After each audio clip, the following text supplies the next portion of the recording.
So Raw Conversations with Chromez, you know, every week, new episode. And on this episode, what am I saying? My guest is... an epic-sode. Yeah, that's what it is. We just coined things. Krytic. What's up, man? Krytic is music. Yeah. Yeah. This is... a lot of people have hit me up about having you on this platform. Yeah, I'm chopped liver. 2 seconds in, and we've already started being. It's gonna be this. Yeah, this is what you asked for. So let's get it. So I want to have a candid conversation with you. What does candid mean? Let's just have all those Like, deep dives. Yeah, like raw. Yeah. Okay, cool. When you Just said like deep the dives, name- early on, before we started recording this, you used deep dive to describe a reach, what I thought was a reach. So is that what we're gonna be doing? Because I can reach. You need me to reach. No, not you.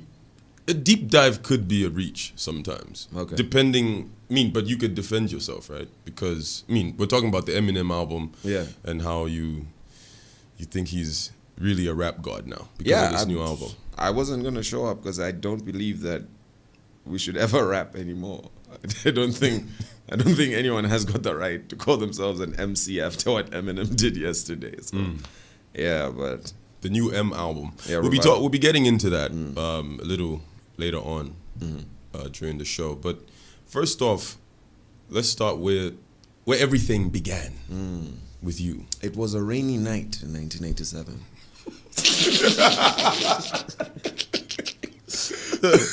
Are you talking about me as a human? Nah, man, I don't care about that. All right, cool. No. Yeah, because You as a rapper. that would be a little intrusive. You know, I know you said candid, but yeah.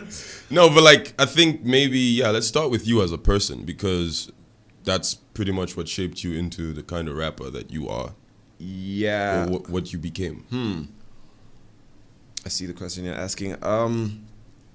As a person, at the time I became a rapper, I was, for lack of a better word, very defenseless. You know, I was in high school. I was getting bullied a lot. You know, I wasn't cool. I wasn't fitting in. You know, and I wanted from a young age to really be cool, really be. You know what I mean? In the in crowd, in the in circles and whatnot. But I wasn't. And then there was this thing that came along that we could all share on this level playing field. You know, and it made you cool. In my hood, like 1995, if you had a tape, you know what I mean, a cassette tape, hip-hop cassette tape, you were cool. You had instantly become cool. Like, forget your struggles, forget everything. You're part of this, you know, this elite team who understand this. But being hip-hop heads is rubbish because we think we see the world on such a different plane, you know what I mean? It's like, nah, man, it's about the hip-hop and the art, and Tupac is addressing these really deep. No, it's just telling his story, you know, and we relate to that story. So yeah, that's where it all started. It all started as me trying to fill this gap in my life. You know, I was finding all these. I grew up in a house where a lot of my peers, a lot of the people that I hear talking about, I grew up in a house where, you know, a very musical house, you know. My dad used to listen to Tina Turner. Yeah. Mine was, I came in on the back leg because my dad, rest his soul, was listening to some trash. You know what I mean? What trash? Jim Reeves. Yeah. Wow. He had that album collection, bruh. It was crazy. And my mom wasn't ever necessarily like a music head. She just used to, you know, listen. Music for her was background noise. You know, it's not like she went. I don't think if she did, she was very subtle about it. But it's not like she went out looking for music and stuff like that. My dad was a collector of music, but his taste in music was entirely his own. You know, there was a whole lot of Jim Reeves. There was a whole lot of Makoma, the Congolese gospel outfit. Yeah. Yeah, there was a whole. That's all the trash that that's you're talking about. all the trash, you know. And I'm not saying that music in itself is trash, but I mean for hip hop, you know what I mean? According to your perspective. Yeah, according to what I was supposed to be listening to. So I had to go outside our household to look for music. And I found this on like the bus to school, you know, because the bus route that used to take us to school, whoever got on first would get on with the tape and put it on, you know. So it was like, oh, I see. Yeah, so that's how I remember the first time I realized that this is not your usual run-of-the-mill stuff that you're listening to. I remember it was Tupac and it was Changes. you know. And I was like, why is this guy doing a BBC broadcast on a song? You know what I mean? That was a new concept to me. That was a totally new concept to me. I didn't know you could do this with music. I didn't know you could tell a story. And that became interesting because I was writing stories at that time, short stories. You know what I mean? So I was like, can you... Was that like for school? Like yeah, that projects? Was for school. I've always been a reader. Like I really loved reading, and reading led into writing as well. Okay. And were you ever one of the people that would like put a tape into the machine? I did once. It went badly. I did once. What happened? Because I was, for lack of a better word, I was super religious at that time. And some guy introduced me to a gospel rapper who, for me, was phenomenal. Who was that? I mean, that was Nana Father. Do you remember that? No. You never listened to it? No. Yeah, you're young. Yeah. No, but he was like a gospel gangster rapper. You know, and it was weird. You should like look this up. This is, you know, for the listener, look this up. It's a very interesting. He was doing like, some weird stuff. He was like a gospel gangster rapper. So I tried to take that tape there, and you know, Tupac had just died. So the world was on this whole militant black music, and I was like, yo man, let's listen to this gospel gangster rapper. And they're like, no, but the blueprint for gangster rap just died. You know what I mean? So yeah. Okay. That's how that got there. So Later Tupac on, is your first influence then, like when it comes to first guy you ever listened to. Yeah, the first guy I ever listened to, not just for the sake of listening to. You know, like the first guy I listened to, like, okay, what are you saying? You know, as opposed to that's a nice beat, that's a nice hook. That was the first time I listened to a rapper like that. And then it opened. You know, it opened. I became so hungry. I became a fiend for music. You know, a friend of mine at school tried to put me on Jay-Z, and I didn't like it. You know what I mean? I didn't. Which Jay-Z was this? Was this like this was Doubt? I remember it was The Life and Times. What's the one where he's standing in front of the car? That's volume 2. That's volume 2. Yeah. Yeah. He tried to put me on that, and I was like, ish, this is weird. Because I'd moved from this revolutionary guy to this braggy sort of street hustler guy. And I didn't understand that then. I was young, and I was like, I just don't like it. And then they put me on Eminem. And I was like, whoa, pausing any chalomwe. What's going on here? Because this was Eminem in Marshall Mathers LP, just off the Slim Shady LP. Oh, wow. When he had started doing his witchcraft. When he had started pulling rabbits out of hats. It's like, no, I can write a song like Kim, for example. You know, like, what the hell is that? I like it, do it again. You know, yeah, so that was, I listened to a lot of rap before I ever decided to write rap. You know, I listened to a lot of it and sort of like decided what I wanted to talk about. You know, because at that point I was like, all right, you could come in this. You know what I mean? You're good at English. And these guys rap in English. So what do you want to do with this thing that you're trying to do? I was like, nah, man, I'm gonna be Eminem. You know, and all my first raps were like on some out of this world, raping a cadaver, blah blah blah, things like that. Because I was just trying to mimic my favorite rapper at that time, and yeah. Do we have anything like that? No, on thank wax? God we don't. We don't. I was even going by another name altogether. What was that? Now I'll never say. Why? Never ever ever say. What is there like a clue that we could get? It was initials, and I just heard DMX. So yeah, it was somewhere there. Let's just move on. That's another little thing you need to go and research. I'm giving you the tools with which to enjoy Krytic. Wow. Yeah. So Krytic those are initials. Those are initials. I always loved initials. I always loved those. What's acronyms? Acronyms. Yeah, I always loved that. Not initials. What are we saying? Yeah, acronym. Essentially, they are Pretty initials. You know, I don't think initials is predominant in names. So yeah, I always loved those kind of things. So kicking raps, you thought I could. Kicking rhymes, you thought I Rhymes. could. Yeah. It started out as Krytic with a Q at the end. Because So what was the Q for? it was quoted.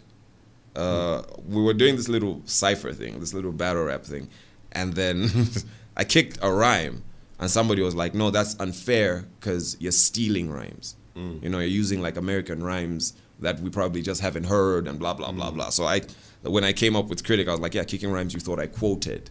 But somebody did this little graphic for me of it, and I didn't like the Q. It looks stupid. Q is like one of the most difficult characters to make look cool. You know what I mean? That's no shots to any radio station, but you know, yeah. Fourth wall, here we come. I know, right? You're discovering things about yourself you know you didn't like. So yeah, it was just an aesthetic thing. Like the C just looked better than the Q for me. Yeah. So was that like a common thing then back in the day? Like rappers would sort of take rhymes from already established people and then hell yeah. during ciphers, that is. Yeah, during ciphers. I mean, guys, we were young and we were learning. You know what I mean? Yeah. We didn't know how to do this. Did you do that yourself? I remember once, I started off on that that 1, 2, 3 into the 4. And then I flipped it into a whole nother scenario. But even that was quote unquote plagiarism. You know what I mean? We were borrowing without paying for this thing that. So Snoop Dogg is another artist you like? Recently, recently I've realized the importance of Snoop Dogg to music.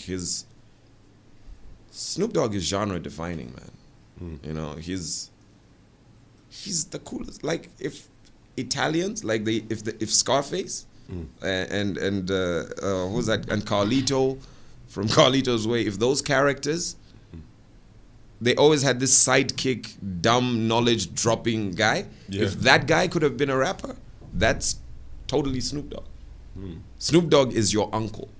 I get it now. This is why he's always calling people nephews. You know what I mean? He's your uncle. He's just so cool.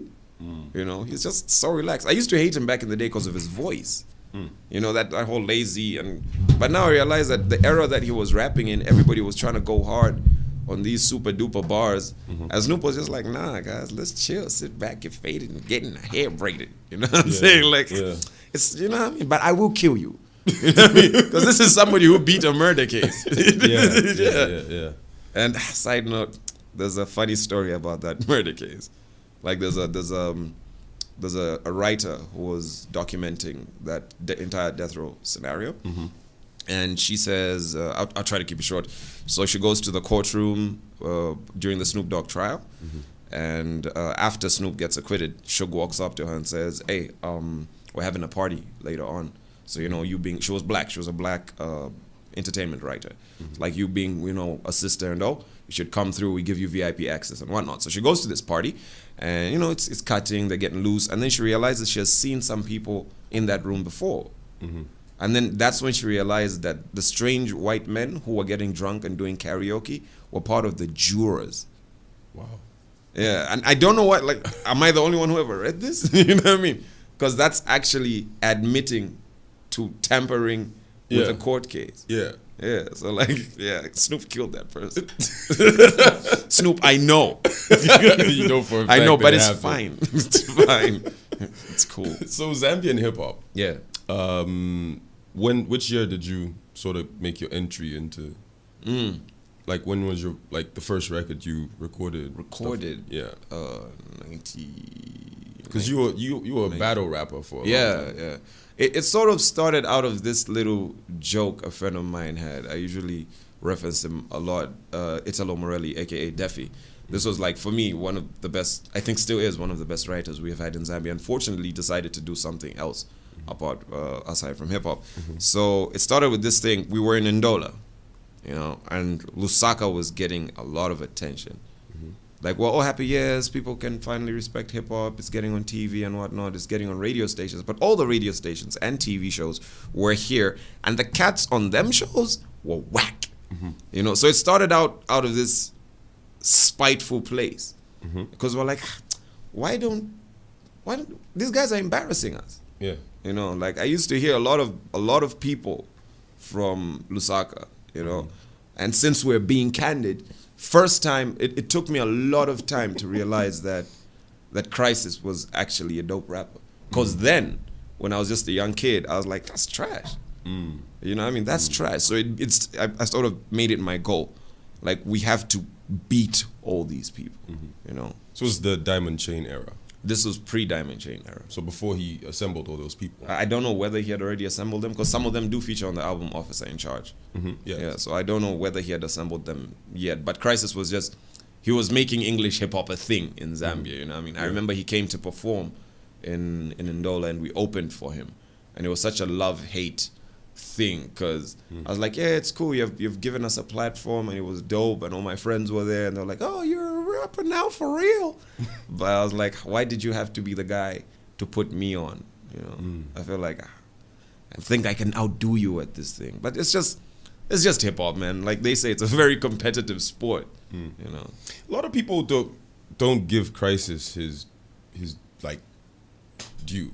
You know, like what he means to the culture, because he started something that was really good. But then when I speak to a lot of rappers, like he doesn't come across as something big to them, at least. That's probably because, like I said, starting out, he wasn't as good as he is now. That's just a fact. He was also learning, you know. It's just that he had the platform. You know, there's a lot, even like lyrically speaking, there's a lot of stuff on that Officer in Charge era that was skeptical. You know what I mean? That I look at basically whack. Yeah, that was like, you're not using that well, you know. And we probably didn't know how to do that either at that time.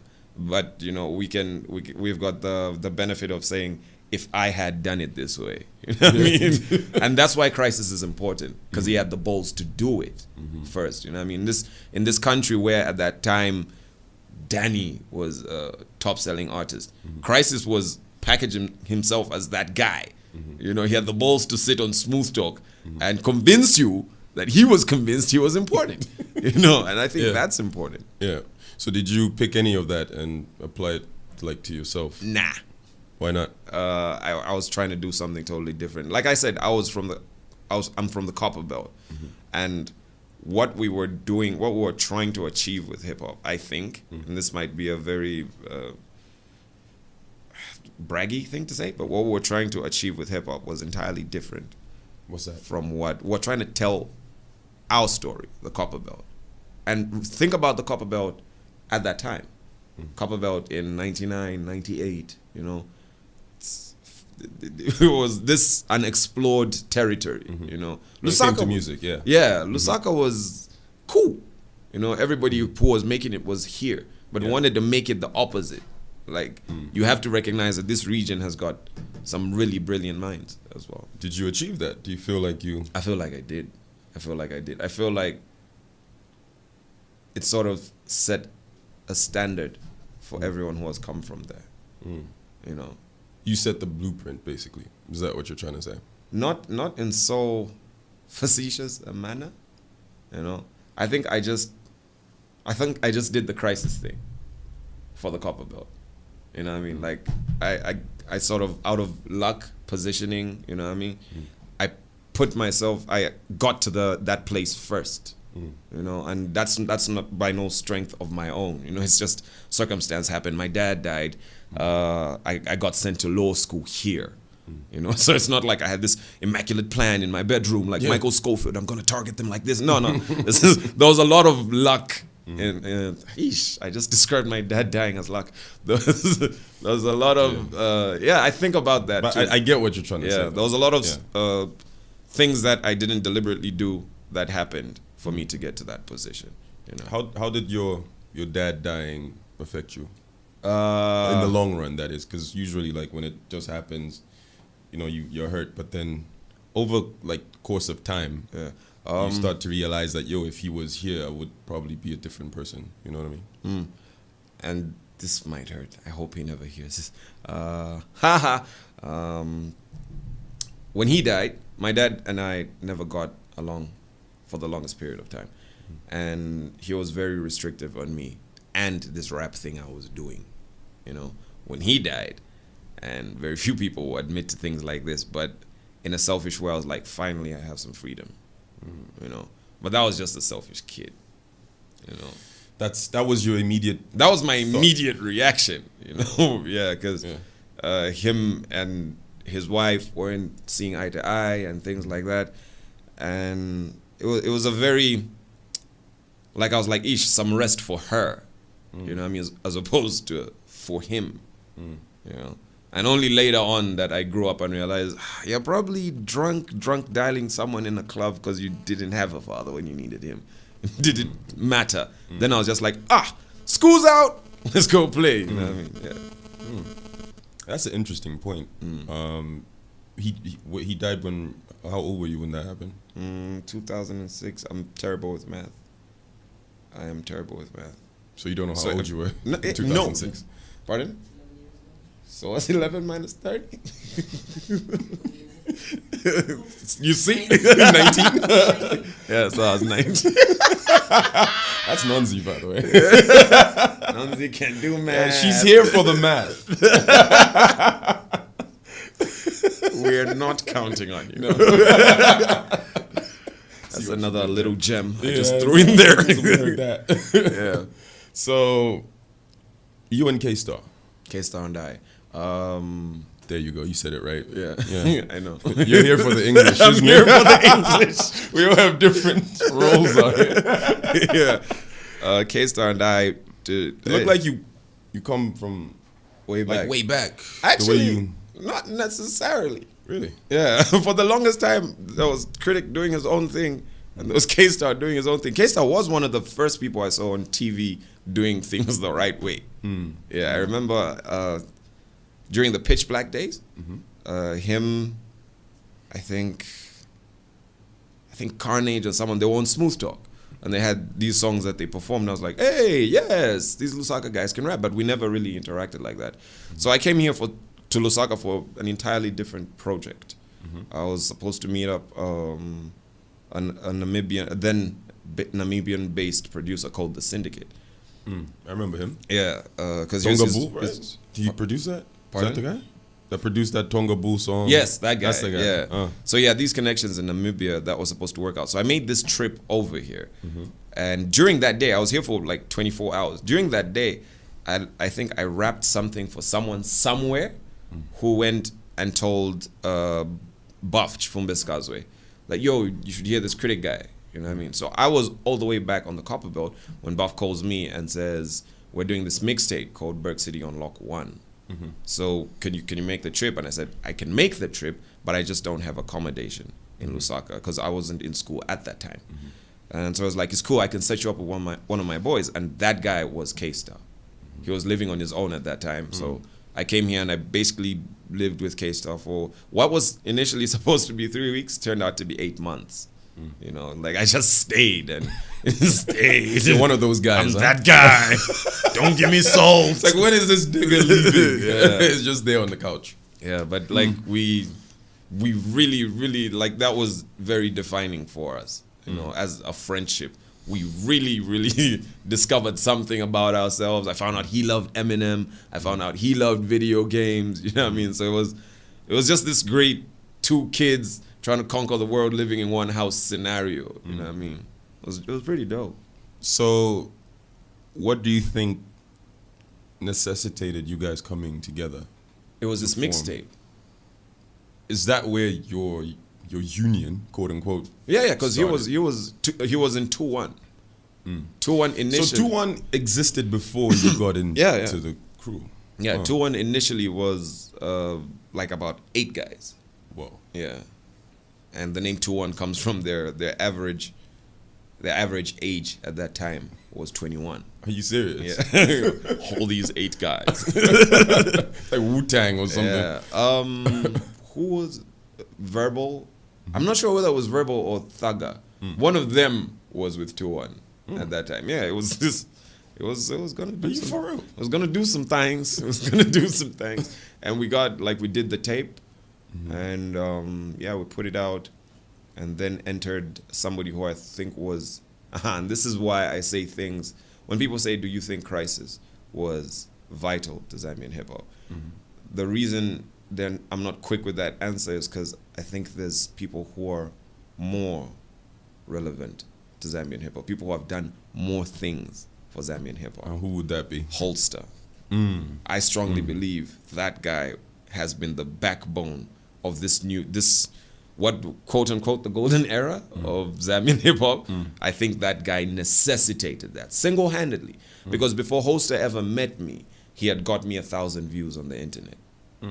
I never had to ask him for nothing. He was just getting all these Zambian songs and posting them up on the internet. And that was new at that time, MySpace. Yeah. You know what I mean? Yeah, but Hoster was doing that without asking for anything from us. He was just throwing up all these songs he thought were really good. So he would like send you like a high five message and be like, yo, man, people really like your song. I'm like, yo, man, who are you? You know, this is crazy. Stalker. Yeah, so, but I've always looked at him like he's one of the most generous people ever, you know, because he did that all for the love. You know, literally, he helped found a hip hop foundation in Zambia. You know, What was that called? It was called the Hip Hop Foundation. That's what it was. Holster, you should have picked a better name. It was a hip hop foundation Icons called of the the mic. Hip Hop Foundation. Yeah. But I think he was Probably working. had too many things to do. It's like, you know, Yeah, he was this working is- at Trendsetters at that time. Oh, for and real? that was the first times they had done this really creative thing of giving like young minds a space where they can create, you know what I mean, and a lot of internet, you know, and also music equipment because they were editing sound for Trendsetters. So yeah, them guys, just in case you need to go to your logbooks, who was behind Trendsetters? Fred Peary and Catherine Peary. Yeah, just in case you guys need to do your homework, we used a lot of your funds for some hip hop. We were in that office recording fire. That's what we did in the building. in the building. Yeah. So 2-1 was 21 dudes or whatever, and then That's what you got out of that. so now Chromez is not here for the math either, people. Don't be fooled. what 8? I don't know. What many? Yeah. Anyway, like where did the guys go? Like everyone just decided to disperse. Yeah, Like, life started to happen. I see. Yeah, life started to happen to us. K-Star was working. I don't know. He was working at City Market. What was he doing there? He was a graphic designer. Yeah. He made a lot of our album covers. We never used none of them. There's a whole lot of whack album covers on a disc somewhere. Out here shitting on K-Star. Fuck that guy. She knows I love her. Anyway, Wow. yeah. So yeah, yeah, that's where that came from. K-Star was working at City Market. And you were like the bum on the couch, basically. Yeah, I was the bum on the couch of the bum at City Market. So it was just two bums together. Two bums. This is why we knew we were the shit. That's how you save. Oh shit. A side eye. Pick up these gems, people. I'm giving you the tools. I said. Gems out here. Yeah, so things started to happen. I remember one of the first people to like sort of leave it was Thugchild. Thugchild just suddenly, and to us, we were like, you're being, you know, weak. You're dropping the struggle and things like that. He just started doing something else. He just started hustling. What was he hustling? I can't say. Okay. Yeah, that's not my business. But yeah, he just started doing things, you know, and as opposed to when we would always just link up and use Buff's gas money to get on a bus to go to Kafue to record with A+. You know what I mean? He was just like, no, I can't be part of that right now. I'm working on this project. Or he was an IT guy as well, and he would like be tutoring these people. So he had like sort of like quote unquote a job. You know what I mean? So, yeah, that was one of the first things that started to break up the group. Yeah. Do you feel like if hip hop was generating as much attention as it is now, like the sound would be different? Like, would we have a Obviously. Sheffy that's big now and stuff? Or Obviously. it would be like a It different would story? obviously be different. It would obviously be different. The things we do when people don't see us are very different from the things we do when people can see us. You know, and it's evident now because rappers are acting like assholes. You know, for lack of a better word, everybody is so self-absorbed with this hip hop thing. This thing that is a gift to us. You know, we have made it about us. Yeah, so it would obviously, but that happens with everything else that becomes commercial. You know, as soon as money is introduced to something, it becomes a whole different. It becomes a whole different ball game. Yeah. So, Vitumbuwa. Here we go. Yeah, that's a conversation that seems to always pop up when it comes to you guys, because the thing is, first off, fuck y'all guys. That's not fuck y'all. Wait, why is it fuck y'all when you put it out? Yeah, I know, but like I did exactly what you wanted. I did what exactly. Was that, yeah, I did exactly what you wanted of me. You know, because I did exactly what you asked me to do. Exactly, like to the damn T. You guys were like, no, you know what? It would be better if you did something more Zambian-ish, you know, in vernacular. So that's where Wosatumfwe and all that all that from. stuff was like sort of an attempted rebrand of 2-1. You know, because the early 2-1 music was hip-hop. It was English hip-hop. But then people were like, no, yeah, you guys are good, but, you know, like English and vernacular are two different things, you know. It's still a language. You can learn it, people. You know what I mean? Yeah. English is not so far-fetched. Why do you think there's such a resistance then? Why was there such a resistance at that time? Because it was new. The whole English. Yeah, it was new. Zambians have been speaking English. Yes, but Zambians Zambians were not making music in English. Yeah, there you go. Yeah, it was new. We were like, no. And this is where I say fuck y'all, because this is exactly why I'm saying fuck y'all. Yeah, say that into the camera, man. Fuck y'all. Fuck y'all. Because but I got love for you. But fuck you. Because we were asking for the Western world in so many other areas of entertainment. You know? We've got this tendency in this country to say things like, yeah, you're a rapper, but you will never be Jay-Z. You know? On what playing field is Jay-Z?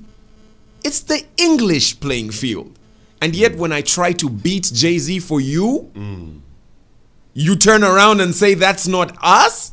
Fuck you. Shit. That's some real shit. Fuck you. Very much. So that was basically Vitumbuwa. And for me it was a surprise. You know, those were throwaway songs. I hated that song, by the way. I hated that song. Hated it. Those were throwaway songs. And who brought the beat and said, yo, this is that new fire that you guys need to record on? So we're all living at So Good at that time. So during this entire period, basically life was just back to couch surfing. So K-Star and I were both couch surfing at this time. Couch surfing? Yeah, it was, Shit, bro. Hawaiian homeless people. So it was basically somebody would walk in with a beat. You know what I mean? You'd be in the kitchen cooking or you'd be asleep. And as soon as you're boom, boom, boom. Urban Hype got a bunch of beats from Cashroll. Who's a producer, I think you've heard of him. Cashroll, yeah. So they got a bunch of beats and there were these Afro pop-ish beats, you know? And while we're doing this vernac thing, we're like, hey, that might be something we could jump on as well. You know, this Afro pop thing. Let's explore that avenue. And then we begged Cashroll for a beat. And Cashroll is one of the laziest producers I know. But he's brilliant. He's amazing. Yeah, amazing. But he'll take like 4 days to make you just the drum pattern. You know what I mean? He's very meticulous about his stuff. So finally he sends this beat. And I remember I was supposed to go to the Copper Belt. I was supposed to go see my mom back in Ndola. So he sent us this batch of beats, you know. And the first one they played me was the beat that was for Party on the Hill, which I really liked. So as we're recording this Party on the Hill joint, the buzz and the hype in the studio got people like, yeah, man, matter of fact, we should do this. You know? The vibe. Yeah, the vibe. Like it was really strong. You know what I mean? And So Good, our staple diet was Vitumbuwa. We would just send people to get them for us. You know, so I think it was super. I really think it was super. who's I can't remember for sure, but I think it was Super, and I can see him with one in his mouth, you know, going off like, yo man, we should make a song about blah blah blah blah. And at that moment it seemed like a good idea. And for me, I hate the song for a different reason that people hate it. I hate the song because I got known for the song. But if we dissect that song, I think it's one of the most creative things that's ever been done in this country. That song, if we realize, gave birth to a sort of new pattern of doing music. Like this whole comedy, parody stuff. Like we started something that we may never be credited with starting. But that's okay. Is that a shot at Drifter Trek? No. I don't think he deserves any form of mention at all. That's two entirely different. You don't recognize his... No. Like, come on, guys. If we're like, gonna... Okay, as a human being, he's another human being. But I find it very disrespectful that we should ever discuss Krytic and Drifter Trek. You know what I mean? That's not a thing, guys. We can't... But you sort of started it because you called them out. What happened was this. Drifter Trek had a song called Ntongo that was catching heat, which was clearly a duplicate of this idea we had started, right? So K-Star calls me up and is like, yo man, this guy is like trying to steal our idea. I didn't even care. I was getting high. It was gutting. You know what I mean? Yeah. And I remember the day and I remember where I was when I got the call. I was at that filling station at Arcades. Yeah, we were just leaving. And so my phone rings. So bear in mind, K-Star has complained to me about this anonymous guy called Drifter Trek, who I don't know about. And all I've heard is one of my best boys complaining about something, you know.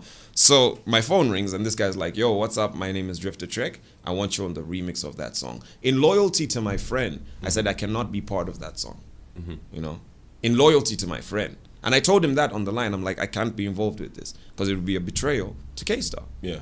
And I thought it was all good. You know, fast forward to aftermath of the ZMAs. He was the most vocal guy after Bobby East took the award. After Bobby East won for Best Before Forever. He was the most vocal guy. And I was like, cause I didn't feature on your song? You know what I mean? Wait, so he was taking subliminal shots at you on social media? He wasn't taking subliminal shots. He was atting me. You know what I mean? Real? Yeah, like, where did Krytic think he was going to win Best Hip Hop in Zambia? This is not like Dundumwezi or something like that. And I was like, shit. all right, I see you. You know what I mean? I see you and I raise you one. Rumor has it he got snuffed. He got linked up by the wrong owns. See, that's what happens when you play this hip hop game on easy. That's what I say to people. Like, this game you're playing is very dangerous. Because we came up in a time where if you said something about someone, they would link you up. Street bangers. Crisis was linking them up. Oh, yeah. He was finding them and slapping them. He was slapping them all. You know what I mean? Yeah.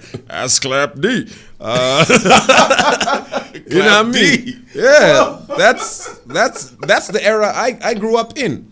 So when I see these kids playing with this very dangerous thing, you know, a very clear definition of that was when LB got linked up by XYZ. You know, he ended up in a trunk, right? Yeah, he was playing this. He was playing this hip hop game on easy because Crisis had his back, and then the street said, "No, there's actually a different difficulty setting on this game." And he was like, "What? What the hell is this?" It's like, "No, we're going to beat you." You know what I mean? Like, you mean this is not about rap? No, we are going to beat you. Let's keep it on wax, guys. No, keeping it on wax is whack. What do you? LB is one of the people who doesn't get mentioned a lot. He came around and made. I feel like he started something. It's brilliant. I don't think he started anything. I think maybe he built on something. Yeah, he built on, and I think that's why he's not looked back on like that. Because at that time there were a lot of think about it this way. You just heard LB and you're like, yeah, this is good. But then you also just heard Sheffy. You know, Sheffy had the mixtape out. yeah, and he's doing witchcraft with vernacular rap. So two, yeah, 2 2 3 3 4 4 4. I was like, bruh, whoever that guy is, let's get his supplier. let's get that man's supplier on the line. Yeah, so you should be very proud of Sheffy because you come from the same place. Boy. Yeah, yeah, man. That's and Kopala has dominated. No, copper belt. You don't call it Kopala. No, that's why? That's not a thing. Why is it not a thing? It's not a thing. It's just not a thing. Just Just like you guys being Berg City. It's not a thing. You're Lusaka. Let's be serious. Let's grow up. Let's be serious. I wonder who started the Berg thing, by the way. That's Apparently 5-4 named Lusaka Berg City. Apparently. Yeah, he first, rap-wise, he first called this place Berg City on a song. It was the first person. so when Zone Fam and Diamond Chain were going through that whole thing. Oh, I was involved. What was your involvement in that? I was involved. I was involved well. Because, so yeah, Thugger having been affiliated with 2-1. Oh yeah. Yeah, Oh, so it was Thugger that was in 2-1 then. Yeah, You just I'm not sure confirmed which one it was, Thugger or Verbal. But that affiliation, we were boys, you know what I mean? Like, we used to go out and perform at the same places and things like that, you know? And then it all started from a Facebook post, man. That's where it all, like, this is, what the hell is going on? We had this mixtape out. And we branded ourselves as the Martians because we really loved Lil Wayne. I remember at that. time. Yeah. So we had this thing going on. And then Verbal puts out a mixtape. And on his intro or in his outro or whatever, he's like, you're not a Martian. And I was like, whoa. Oh yeah. You know, and I remember that. and I remember where I was when that happened. I was at K-Star's place in near town.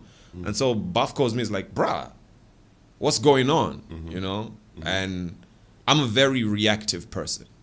You know, I'm very reactive. I think less so now, you know. But then I'm very reactive. If you say fuck you, I'm saying fuck you. Or finding a different insult. Like I'm building something new just for you. You know what I mean?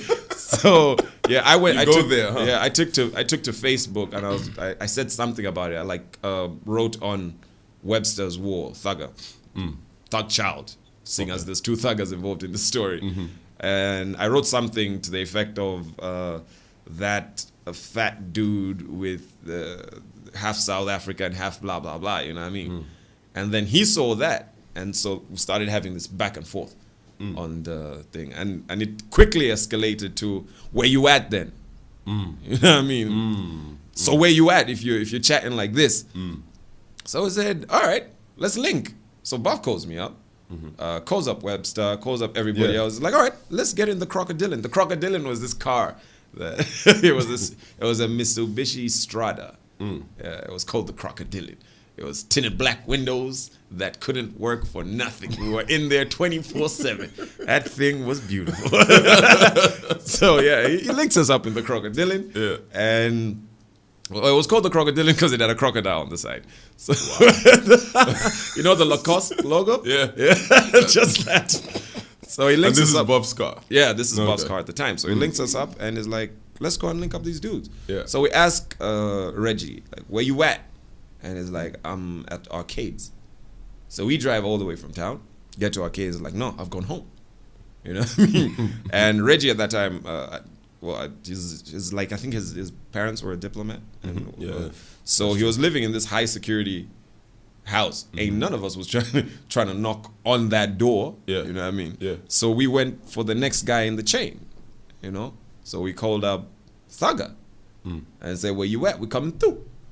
And then so he was like, nah, man, my mom's sick. You know what I mean? I'm like, we ain't coming to beat up your moms. Just get the door. Just get the door. Yeah, so so did you link I love you, Thugger. You're my brother for life. I just realized. Yeah, but we've been candid. So J-Rocks then called us and like, yo, don't involve Thugger in this. You know, this is between, he didn't say anything. This is between you and us. You know. Because he wasn't part of Zone Fam at the time? Who? Thugger. He was. at that time. That was after he crossed over from. He had Diamond crossed Chain. over. Oh. So J-Rock says, no, come to my house.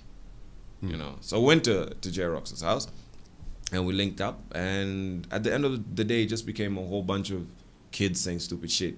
You know, and we sort of just, this is stupid. You know, and we went our separate ways at the end of it, and that ruined, I think, his and I's friendship. Who? J-Rox and I. J-Rox is one of the first people I met.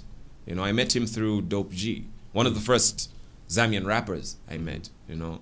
And we were always cool. Like, I'll go record in Avondale and stuff like that. We were cool at that time. But after that thing happened, you know, it sort of dented our friendship. So now?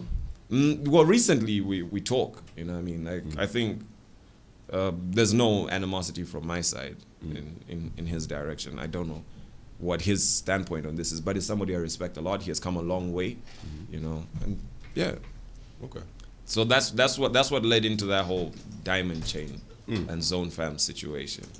Yeah, because Crisis gasses people up, man. Like, we were in the studio with him and like, yo, bruh, like, we should do this, you know, and Super was there and everything. And so, yeah, we put on a beat and we started doing things. We brought out the furniture, put the plastic bags on it, you know, fired up the old chainsaw, and you know what I mean? We started doing things, and then I can never say, because you're my brother and I'll never betray you, I cannot say whose idea it was, but somebody in that room decided to trick Thugger to be on his own diss song. So that's how that song came about. Yeah, to trick Thugger into being on his own diss song. Oh no. Yeah, so we did that. Yeah. And we were ready. You know, we were like, we about to drop this heat. And then Crisis was aware of this idea. Yes. It was a beautiful idea. Come on, man. Think about it. Yeah, it's You know kind of genius. it was amazing. I was like, wow, is this worked? You know what I mean? We got him on the song? Whoa. You know what I mean? And then before the song dropped, we linked up Diamond Chain, 2-1, and Zone Fam. And we talked it out properly. Like, you know, this is useless, guys. Hip hop is young in Zambia. Like, we don't have to be friends, but let's not be enemies. You know what I'm saying? And then somehow next Monday, the song still, quote unquote, leaked. You know, because we had left that meeting on some, yeah, man, it's cool. We're gonna trash that song. You know? And then it leaked. It leaked. So the I don't know.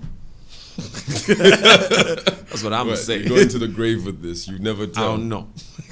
I don't know nobody, nothing, nowhere, no how. Yeah. I don't even know words. But then when you heard the response, what was your reaction? Because they were saying some pretty disrespectful shit. I was already over it. So you didn't feel any type of way, seeing as you're a very reactive person. No, I wasn't. My problem was with Reggie and J-Rox. You know what I mean? Because Dope is still my people's, you know, and I didn't know Thugger from nowhere. So that should have been awkward for you then, right? Because like you're beefing. Like, yeah, that was a very one of your that was a friends. very weird time because Dope G was just not involved. You know what I mean? Yeah. He just said, I'm not part of this. Yeah, you know, he just did not involve himself in that until it escalated to Diamond Chain versus Zone Fam. You know, that's when he jumped in. But otherwise, during the 2-1 thing, because we knew each other. You know what I mean? It's like beefing with your friend. You know what to say to hurt them and things like that.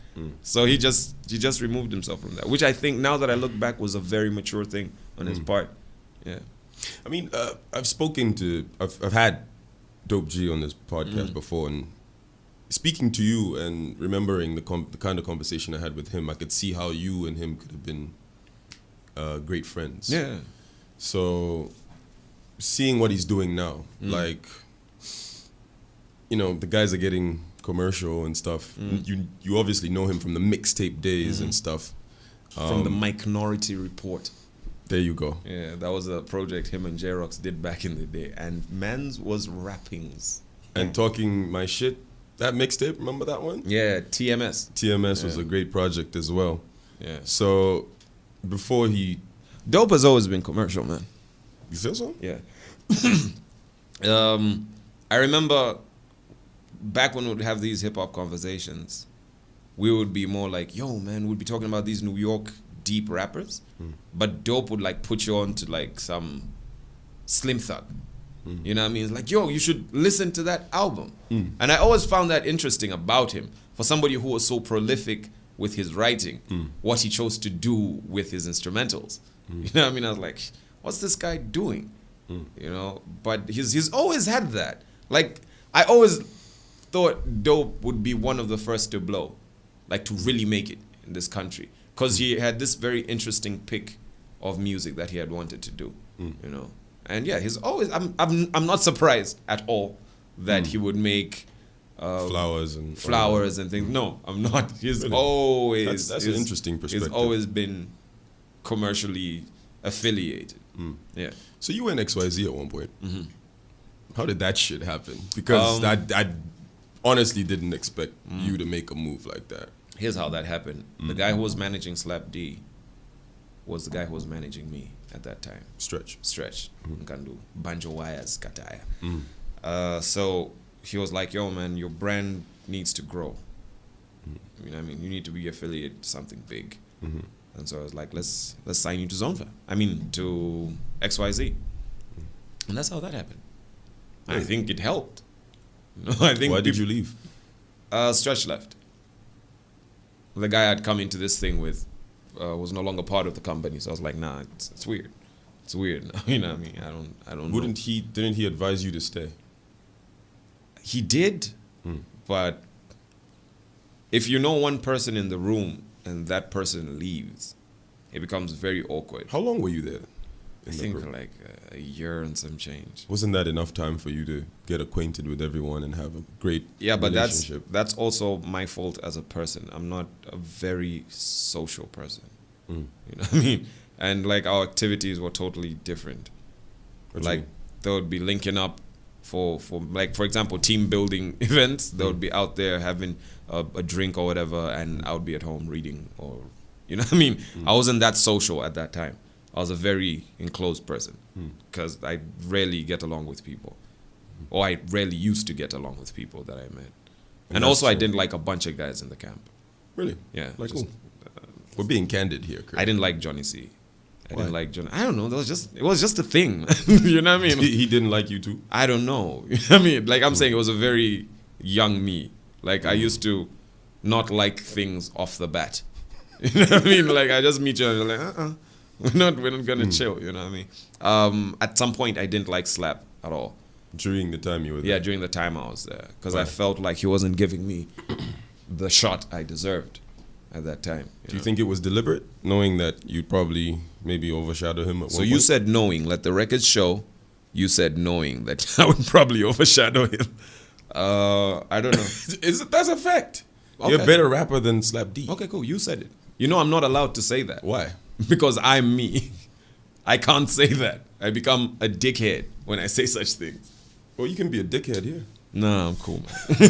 I'm cool.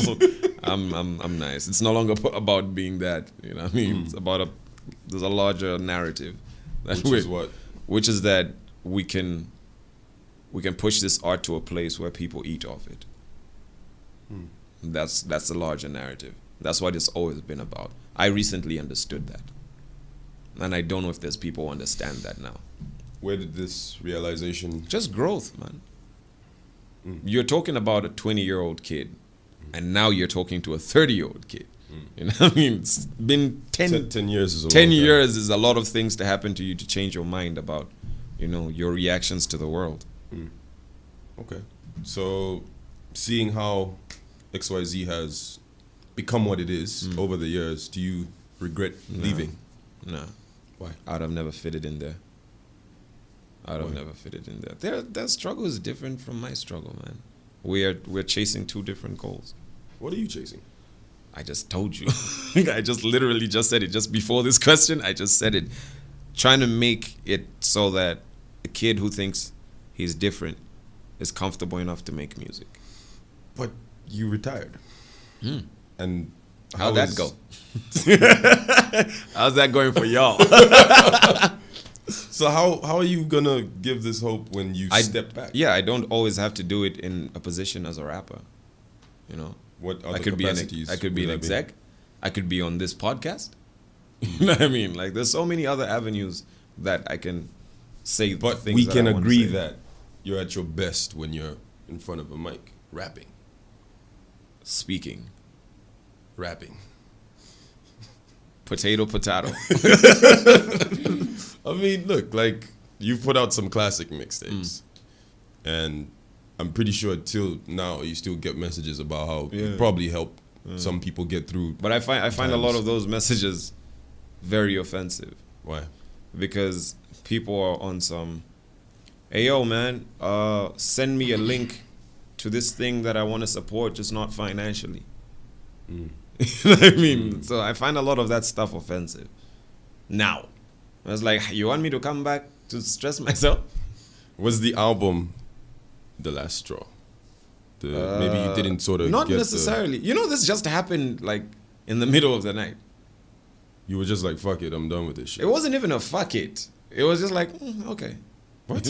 It wasn't like I'm How do you quit something you've that's been what doing people over think. like That's what people such a think. long People period like assume that I was frustrated and I quit hip hop. No, I was just done with it. I think my narrative was done. I was just like, all right, cool. You've taken this as far as you can go. I'd always planned. If you have artists like Eminem that you look up to, who That's their narrative. who've been That's their narrative. This is mine. You know that I have I hold sole responsibility of my life. You know, I do not owe anyone any explanation for any decision I make in my life. That's not a thing. But when you put yourself No, out Chromes. there, No. when you put yourself out there as someone who people look up to, Yeah, that's also their narrative. That's your business. so you just don't give a fuck. So No. you said you don't want to be a dickhead, but you Yeah, being a but dickhead, listen, guys. basically. Being polite for the sake of being politically correct is more insulting than insulting someone. That's true. You know what I mean? Let's be honest, guys.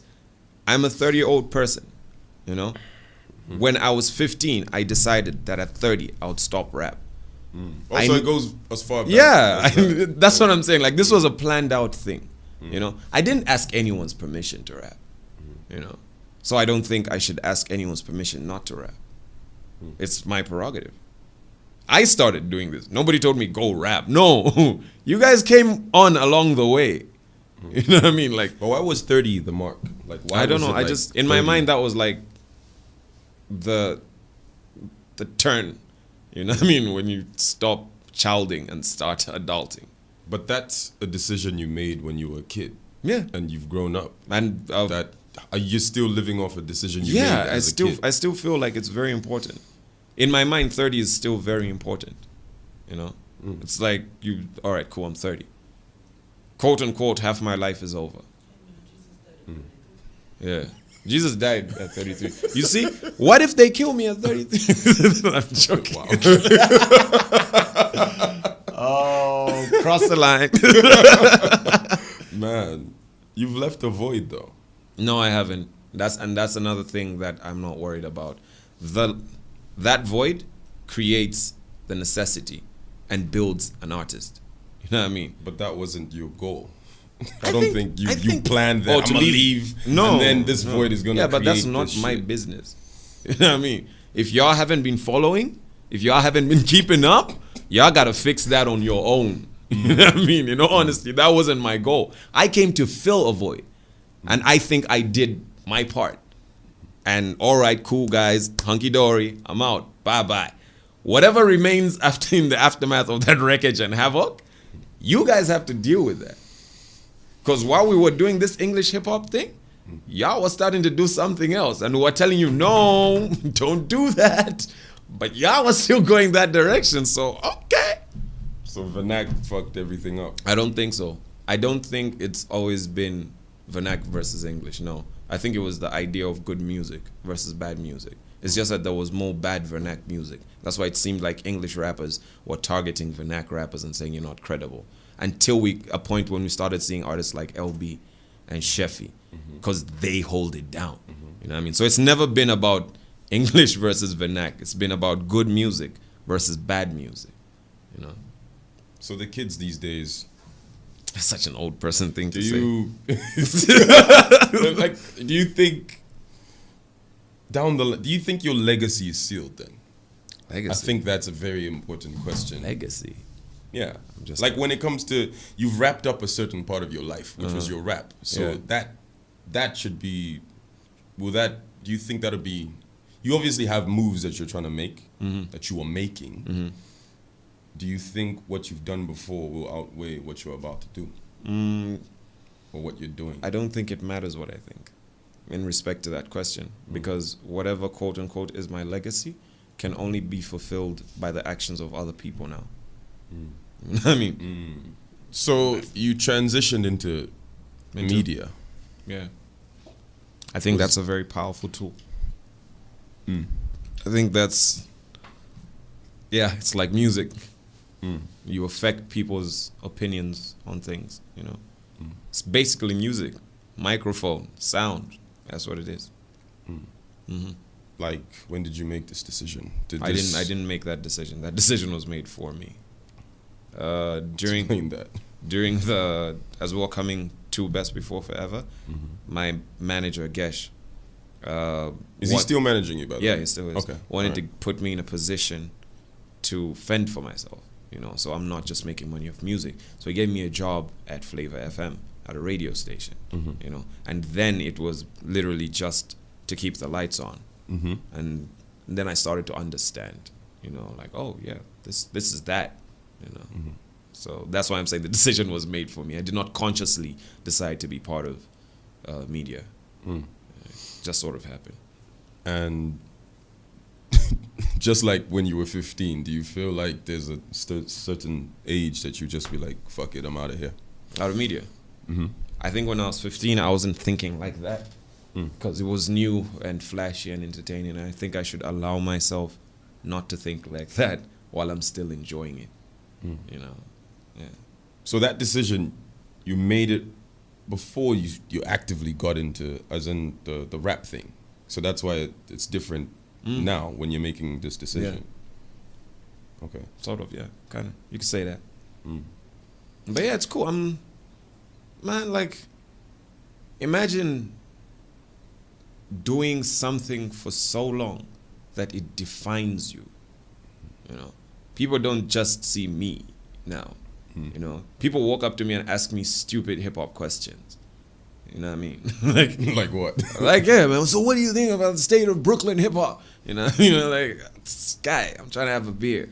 You know what I mean? Just watch the game, shut the fuck up. You know what I mean?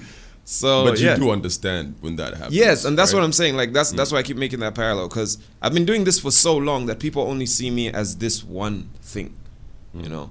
And I think I owe it to myself to become, when I was a kid, I wanted to be everything. You know what I mean? I want to be a pilot, I want to be an astronaut, I want to be a doctor, I want to be a lawyer, you know what I mean? And I still think I can be those things, you know? So I owe it to myself to try. Like, okay, Krytic, you have become quote unquote one of the best. Mission accomplished. Let's become one of the best at something else, you know? And when I'm done with that, I'll be like, all right, cool, mission accomplished. Until the day that I say, all right, let me become the best at being a dad. You know what I mean? Like, for me, that's the way I see things. You get in, you get good, and you get out. That's the way. That is life. And getting back to rap, there's this whole BET Cypher thing. Yeah. And everyone's tweeting you and stuff. So if it does come out that they give you that opportunity, are you going to take it? Yeah, definitely. It would be irresponsible of me not to. But look at the reaction that's going on right now. Yeah. You've been trending for at least a week. I'm back on without the trend doing snap. anything. Without doing anything. Yo, but they said that about M, didn't they? He won an award for not doing anything. Yeah. Did you see what I did there, guys? I just paralleled myself with Marshall Mathers. I thought we weren't being dickheads today. You go home and figure all that out. Nah, I'm playing. But yeah, look at that. Like, people, clearly, there's a demand for Krytic to get back in the booth. Yeah. And you just don't give a fuck. It's not that I don't give a fuck, but you guys should realize that I also have to give a fuck about other things, man. You know what I mean? I'm not at the age where not giving a fuck I can pull that off. You know what I mean? There's consequences to not giving a fuck at 30. You know what I mean? As opposed to when I'm 20, I still have leeway to not give a fuck. You know what I mean? So this is also sort of like has got undertones of get people the roses while you can still smell them. You know? And I hope this teaches you to appreciate the next guy more. You know? I'm not putting myself in this whole God complex thing, but I'm just saying, like, you pick up these little lessons from life. Like the next time something special happens, realize it's something special early and treat it that way. You know? Yeah. But many people want to jump onto the bandwagon after everything's sort of happened. Yeah, and whatever. That's human nature. That's what human beings do. Man. Okay. That's why we have funerals. You know? Because we are so self-involved that we only decide to show respect to a thing when it's no more. That's what we are as human beings. We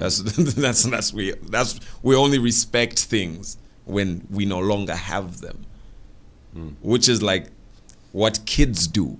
You know what I mean? The entire human race is doing something that a child does. You know. So now you're sitting back and looking at all this. What's going through your mind now? Because everyone's talking about you now. As in they have, but like this past week. Don't sugarcoat it. Man. They forgot me. It's cool. Yeah, man. Y'all forgot me. It's cool. Fuck you. I'm joking. So yeah, it's interesting. It's humbling in so many ways. Especially like, you know, there's a core like Krytic fan base. Like I can almost map out people who I know for a fact like my music. Sanga Tembo. Yeah. Yeah, I can almost map out. But this involves a bigger crowd. You know what I mean? This is different. Yeah. Yeah, it's different. I'm like, yo, that I've never played with that idea before. You know what I mean? We've never played ball on that level. You know. So yeah, it's pretty dope, man. It would be so weird if after retirement I do a BET cypher and get a call from Dre. You know what I mean? Yeah. It would be so weird. And right now I'm dealing with the would you do it of it. You know. And how far have you gone with your thoughts when it comes to that? It would depend on who it would be. Yeah. There's like obviously some producers that I always hold in high regard, you know. If like it was a 2009 Kanye, I would sell my arm to do it. I would literally have no internal organs functioning. Just to do that. Just to do that. Just Blaze? You know what I mean? Like, yeah. A premiere? Yeah, hell yes, please. Yeah. Give us the Dr. Dre? Yes. Give us the thing. All of those people have worked with, you know, the greats, basically. And that's that's sort of like the message. Like we can be great. You know what I mean? Like a kid from Ndola City did this, you know, with very few tools available to him, very few resources available to him, and now we're in a position where we've got more stuff, so we can be great. You know, we shouldn't just see it as a, you know, it's us, let's do our thing here. No, we can take this thing to the world. And I'm not even saying this thing as hip-hop, I'm saying this thing as everything we do. You know, we should think on that level. Like there's no ceiling, basically. We can do this thing. So back to your album, you already talked about what it meant for you as a person, but what do you think it meant for hip-hop in general? It was the first English hip-hop album to be nominated for a Zambian Music Award. I think that stresses the point on its own. You know what I mean? If you look hard enough, you can see that that happened. You know, I remember the morning before the awards, Holster tweeted, and was like, regardless who wins, to realize that they are talking about hip hop now. You know I mean, those awards minus that category were boring. You know what I mean? The buzz was around Bobby East or Krytic, or how did Slap D get in? You know what I mean? That was what the buzz was about. We were discussing hip hop. You know what I mean? As Dissecting it like that was never dope. did before. That was pretty dope. Speaking of you and Bobby East. Bobby East and I? There you go. You seem to not be cool. Sort of. No, we're cool. Cool. I remember recently you sort of pointed out that there was a potential jab at you on a recent song. I heard a song, and this is the problem with like the way music circulates. It's like you could have a 4-year song that people only heard yesterday. You know what I mean? So I heard actually Josh, one of my coworkers, came through and he was like, "Yo, man, they diss you." Blah, blah, blah. I was like, "Oh, let's hear the song," you know. And I heard it. I was like, "Ooh, okay." You know, where did that come from? Because the last time we spoke, we were cool. You know what I mean?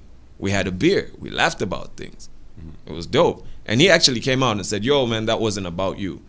You know? It was about what? That was, that's what was the song? It was Wetu. Wetu. Yeah. Wills. With Wills. And he was like, "No, man, the people who I was taking a jab at know themselves." You know? So, like, when he cleared it up with me, I was like, "All right, cool, man. That's not my business." You know? And also, the way I decided to handle that thing was, even though that had been a shot at me, I would have still been cool with Bobby East. Yeah. Really? Yeah. I got to that point. Yeah, and I was like, no, I don't want to do that. I've lost so many friends because of this hip hop thing, because of egos. You know what I mean? And I'm never gonna let that happen ever again. What did you do? What was causing all of this? Like, you would say just things that. on Like, raps think of and it this way: Dope G and I are cool. You know what I mean? Dope G once got on a bus and came to the Copper Belt, and we chilled for an entire day. You know what I mean? We're cool. And then now, Dope G is on the other side of the fence. So that puts a strain on our friendship, you know. And then we just start going apart because the groups are growing differently, you know. And then they go win a Channel O award, which was brilliant, you know what I mean? Amazing, yeah, and so now that shifts the demographic. Like, we can't kick it like that anymore, you know, because of this thing we love so much. And that's not something I'm willing to let happen anymore. I'm actually trying to patch up all my old friendships. You know what I mean? Like, I'm making an effort to like reach out to people and stuff like that. You know, for a person who, you know, you say that it was very difficult to make friends, you fucked up a lot of them that you made. Yeah. I'm great at that. Fucking shit up. Yeah, I fuck shit up. Don't try me. You don't know. You don't even know. But are they some of like the friendships that you don't really give a damn about that existed? And when you get older, you start to realize what's important and what's not. You know, like I'm now able to tell, like, all right, this I need to maintain this here, and this is just taking up your time. So that's the way I look at friendships now. I try to assess, like, all right, we're friends, and then what? You know, like, what's the point? I'm not getting any younger. What are we're gonna bullshit? You know what I mean? Like, let's do this thing if we're gonna do this thing, and those are the friendships that I maintain. okay, Yeah. That's why I don't call you. that's a fucking lie, and you know it. But how did you feel inside when I said that? It was a lie in the first place. How am I supposed to deal I with a hurt lie? you in a place you didn't even know you had, Chromez. You need to quit. That's what I did. It's these gems, baby. It's these gems. You know, it's interesting. You know, people like Pilato. Yeah. His music isn't that great, but when he speaks, His message. his crazy, is... I'm so afraid for him right now. I'm so scared for him. And I think he's one of the bravest people to ever do this music thing. And I'm scared. I hope they don't take him away from us. Like, we need to guard that person. Do you think we're doing that? I don't think we're doing it enough. I don't even know how we can do it enough. You That's know what I true. mean? Yeah, I don't. Short of me just showing up and being with him every day, I don't know what else I could do. You know what I mean? And that's not even a possible scenario. We can't do that. Yeah. But he's very important for the culture. Very valuable. Yeah. That is priority one. Yeah. On the ground, let's secure that guy. And what do you think of the association of musicians coming out and just saying, we don't fuck with this guy? Yeah, but they're misusing their power, you know. Clearly, the nation has a problem. And he's addressing that. Basically, we're just not looking at who we slept with last night the morning after. That's what we are doing as a nation. Like, I made a stupid decision, but I'm not addressing it. And he's like, no, that's an ugly woman. Kick her out of the house. You know? And I think more people should take up the mantle and use their position to say that. Because that's what we do as artists, you know? That's what we do. I still reference myself as an artist, even when I'm not a rapper, because, you know. I mean, you'll always be an artist to a lot of people. Yeah, I'm great. So the association of musicians doing that, like, what do you think that says about the general picture? Like when it comes to management of people who are supposed to safeguard. Yeah, there's none of that. Just because he's not part of the association doesn't mean that doesn't exist in this country. We do not have a Zambian music industry. So we can't have that structure. Explain that. Like, what do you mean? We don't have. We have like a bunch of people making money off music. We don't have a Zambian music, because if we had a Zambian music industry, we'd have a royalty system.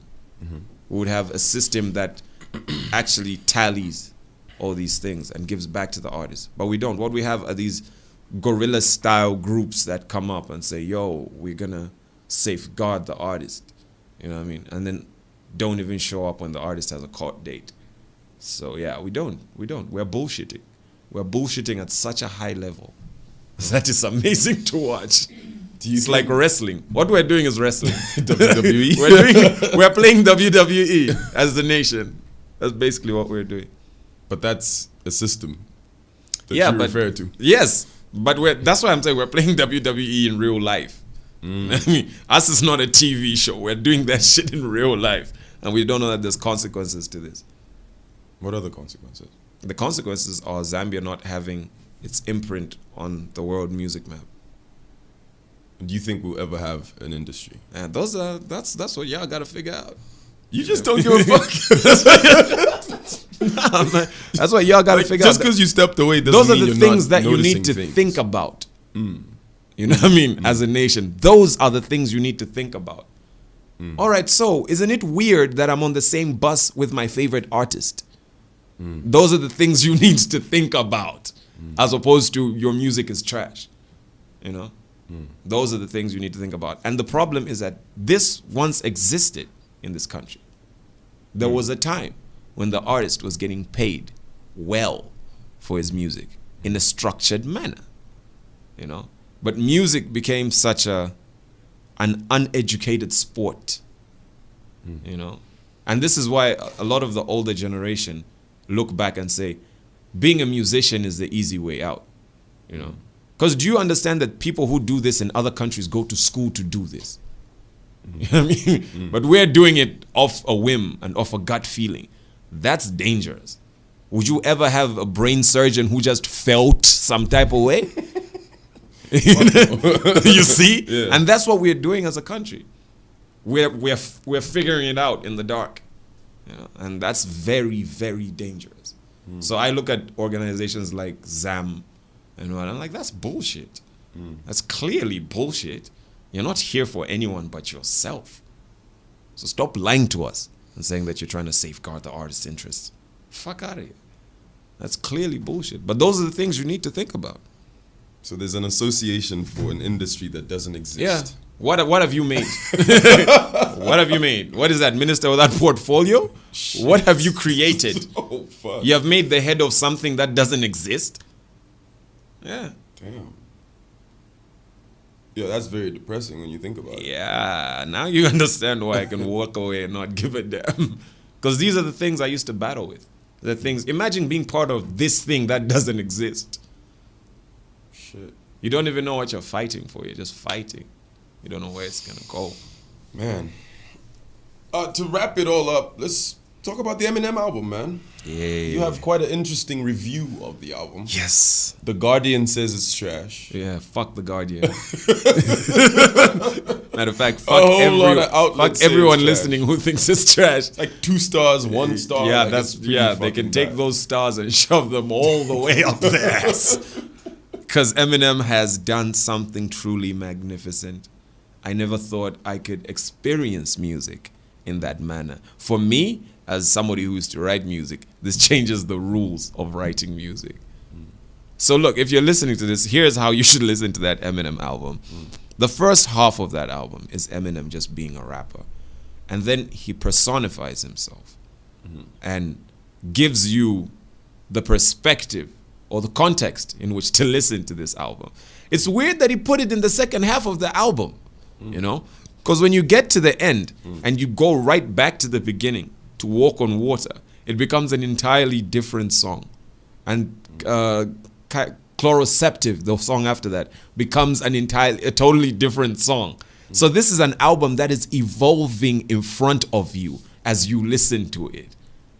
Shit. That, for me, there's not enough stars in the world to define how good that album is. And you say we don't deserve Eminem. We do not deserve. He has just told us that. And why we do not deserve him is because he's still here despite of that. He's still here. That you're just taking me back. So the way you describe it, then maybe it would have been better for him not to put out a single, because No, but that part single was important. Why was it important? Because it makes you doubt him.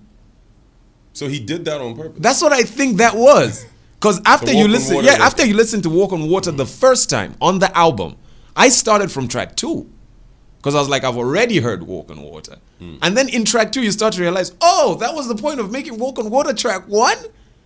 It was almost like, all right, let's put the doubts aside now. Like, let's air out your grievances. Just like how 444 starts with Kill Jay-Z. There you go. There you go. Those are 2 very important albums of our time. 444 and Revival.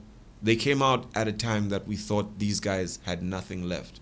And he reached so far within himself and pulled out this magical thing. And I was like, wow. He needed to do that because He did not need to do anything. We were talking about Has how Eminem not done enough? Nah, listen, we were talking about how like his last 2-3 projects. Yeah, for me, I thought. been, But now, what this means is after this album, like my experience with it, I wonder what that means for the rest of his catalog. I'm afraid to go back and listen to Eminem, because what if this has been a magic trick through the course of like 10-15 years? It's like, I'm going to give you music that's going to start changing and growing in front of your eyes.